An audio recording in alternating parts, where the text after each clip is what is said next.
I want to shift gears to, you know, when did you decide to establish the foundation to really support the community and others? When was it founded? When did it start? So, just briefly, so to getting through that whole situation, I did, unfortunately marry another person that was abused, but I did get divorced. And I really concentrated. I was a single mom, so I became a real estate agent and thankfully was able to build a really successful career. But it was always in my heart from the time that I was probably 20, 22. I knew I always wanted to help other people get out of the situation, especially people that don't speak English very well. I just didn't have the time and energy at that moment, and also the wherewithal to really be able to make that difference. I mean, I'm busy building a career, helping my son, and it's a lot. You know, you have to make sure your son is ready for that story too. So I wanted to wait till he was 18. In the meantime, my mom had pancreatic cancer, so I took care of her for 5 years. So this dream of mine, even though it's only been a little bit over a year that I've actually founded Mikosplace, it's been in my heart for 20 some years to make the difference and tell my story and help others get out of it. Um, what resources does Miko's Place provide to survivors and people that come to you for help and support?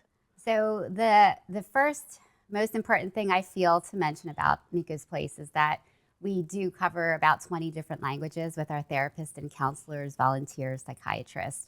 The reason that's so important for me is that I obviously couldn't speak English very well back then, and neither could my mom. So being able to provide services, not just to, of course, will help, someone that speaks English, American, man, woman, child, whoever, but it is nice to know that I have a little bit of a niche as far as helping somebody that speaks Korean or Japanese, and really being embedded in the culture is a real big thing, because culturally, a lot of foreigners won't report abuse because they're afraid of getting deported.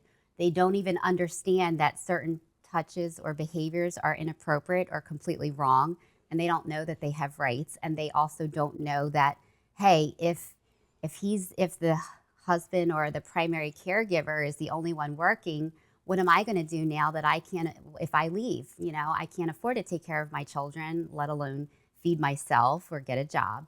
So that is one of the services that we provide.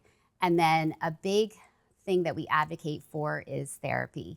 And what I'm talking about is not just the standard talk therapy. I think it was very important, and we didn't have these resources when I first left, and even for my son more recently.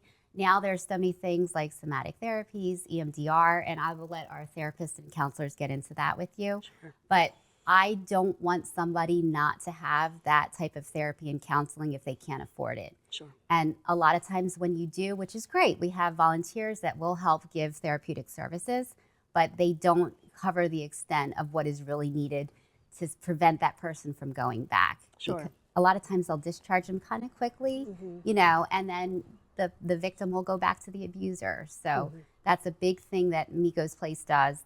The other thing that we do is we have advocacy as far as legal aid. We do the same type of thing.